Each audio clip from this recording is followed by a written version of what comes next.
You are watching The Story. Every Monday, we bring you a deep dive into the fascinating lives of incredible people. Why Stan Lee never got rich. Welcome to Alux.com, the place where future billionaires come to get inspired. If you're not subscribed yet, you're missing out. Hello, Aluxers, and welcome back. In the past 10 years alone, movies in the Marvel Universe have brought in over $21 billion at the global box office. This doesn't even count the money made from comic book sales, licensing deals, action figures, streaming contracts, or television deals. So surely the man who brought many of the Marvel characters to life must have been a billionaire when he died, right? Wrong. Actually, far from it. Today we're going to tell the story of why the beloved comic writer Stan Lee never got as rich as you think he would. By the end of this video, you'll see what went wrong for Stan, and we'll learn something about how to avoid the same mistakes with your own ideas. But first, a little background. Who is Stan Lee? Stan Lee was a New York-based comic writer who started out at Timely Comics when he was just 16 years old, back in 1939. He rose through the ranks to become the editor-in-chief, art director, and ultimately the president of the whole company. He was known for making his superheroes complex characters with human emotions and problems. In 1960, Timely Publications became Marvel Comics. One of Lee's first great successes in character development was the Fantastic Four in 1961. The long list of popular characters he created since then includes Spider-Man, the Hulk, Black Panther, Daredevil, the X-Men, and Doctor Strange. But that's not all. He also created Ant-Man, Groot, Captain Marvel, Nick Fury, Hawkeye, Iron Man, Loki, Thor, the Avengers, and hundreds more. These are some of the most remarkable characters in history. So why did Stan Lee only have a relatively small net worth of $50 million when he died? For that story, let's go back to the beginning. Early career. In the early years of his career at Timely Comics, Stan Lee was just trying to make ends meet. After a year or so of filling inkwells, erasing stray pencil marks, grabbing lunch for his coworkers, and other menial tasks, he was finally given the chance to create his first character, Destroyer, in August of 1941. Although he showed that he had a true talent, he was limited by the head of the publishing company, Martin Goodman, who didn't want his writers to stray from safe, tested storylines. By the late 1950s, Lee was disappointed in his career writing lowly comic books with no creative freedom, when his real dream had been to write the next great American novel. He strongly considered quitting the business altogether. Comic Revolution. Since he was planning on quitting anyway, he decided to take some risks with his characters and break away from the typical overused archetypes. He led an artistic revolution that changed the way comics are written and characters are developed. His characters were more human, flawed, and complex. Goodman was not happy with his break from tradition, but he couldn't argue with the sales numbers. In 1962, Stan Lee and artist Steve Ditko created Marvel's most successful character of all time, Spider-Man.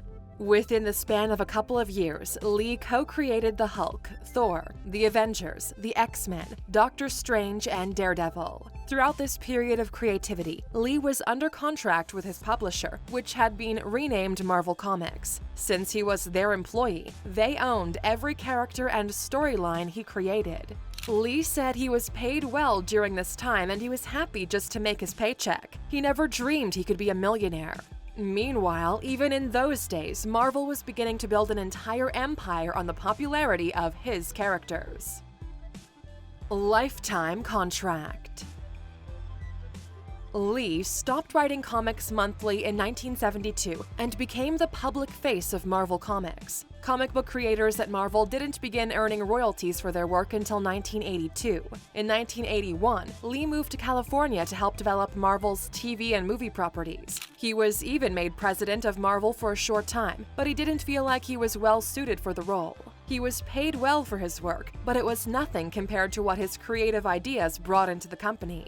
When Lee stepped away from his regular duties at Marvel in 1998, he signed a contract that stated he would be an employee for life as Chairman Emeritus with a $1 million per year salary. The contract also stated he would receive 10% of the profits of any television show or movie productions that included Marvel characters. In return, he surrendered all claims and control he had to all of the ideas, artwork, stories, scripts, comic books, names, all of it that he contributed to while working at Marvel. He was 75 when he signed the contract and never dreamed of what would happen with Marvel's success over the next 20 years of his life.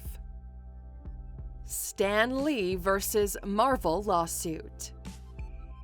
In 2002, Stan Lee sued Marvel for not upholding their end of the contract. He claimed he had not been paid for his promised percentage from film productions featuring Spider-Man, the Hulk, the X-Men, and others. A settlement was reached where Lee was reportedly given $10 million to satisfy all past and future payments under the contract. Unfortunately, Lee did not know how profitable his characters would become in the coming years, or else he likely never would have agreed to such a settlement. In 2009, Disney bought Marvel Entertainment for $4 billion. In that deal, they received all of Stan Lee's former intellectual property, but because he did not have a stake in the company, he didn't receive any financial gain from the sale. In 2012, Marvel began their successful run of blockbuster hits with The Avengers, which brought in over $1.5 billion in revenue globally.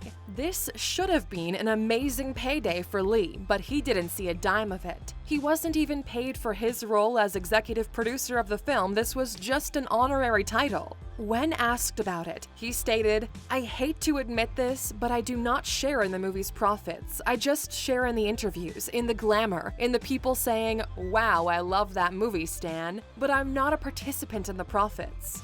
Make no mistake, Stan Lee lived a comfortable and happy life, but he never received just compensation for his ideas that created multiple billion-dollar franchises. This is a cautionary tale for all creators and entrepreneurs. The lesson. There are several clear lessons that we can learn from Stan Lee's experiences. Number 1, know the value of your intellectual property. This includes your ideas, copyrights, trademarks, and patents. Be wary of signing any long-term contract that locks you into terms before the true potential of your idea is realized. Lee once said, "One of my lifelong regrets is that I've always been too casual about money. It's been made abundantly clear to me by friends and others that I should have realized I was creating a whole caboodle of characters that became valuable franchises, but I was creating them for others. Don't allow others to take advantage of you and capitalize on your ideas without giving you fair compensation." If you want to get a more in-depth look at Stan Lee's career and personal life, you should definitely check out A Marvelous Life, The Amazing Story of Stan Lee. Author Danny Fingeroff gives a comprehensive biography of Stan Lee, who was his longtime friend and colleague. He follows his story from the time he was a poor kid in New York to his status today as an international legend.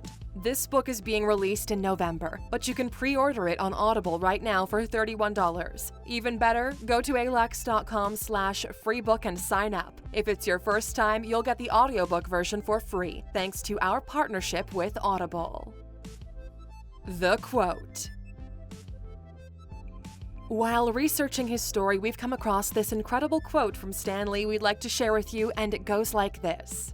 "I've been very lucky. All I wanted was to pay the rent. Then these characters took off, and suddenly there were Hulk coffee mugs and Iron Man lunchboxes and the Avengers sweatshirts everywhere. Money is okay, but what I really like is working."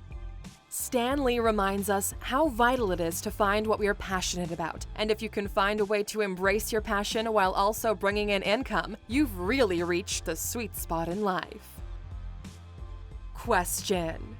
Now that we are wrapping up this story, we're curious to know, which Marvel character do you identify with the most? Let us know in the comments. And of course, for sticking with us until the end, here's that bonus you're waiting for. The typewriter that Stan Lee used to write the original stories of many of his iconic characters on was destroyed by his wife Joan in an argument. Stan later said it was a shame that it happened before eBay was created, because he would have sold the parts for major money. Joan and Stan Lee were married for 69 years until her death in 2017. Thank you for spending some time with us, Aluxers. Make sure to like and subscribe so you never miss another video. We also handpicked these videos, which we recommend you watch next. You can talk to us on all social medias or ask a question on our website, Alux.com. Thank you for being an Aluxer, and we'll see you back tomorrow.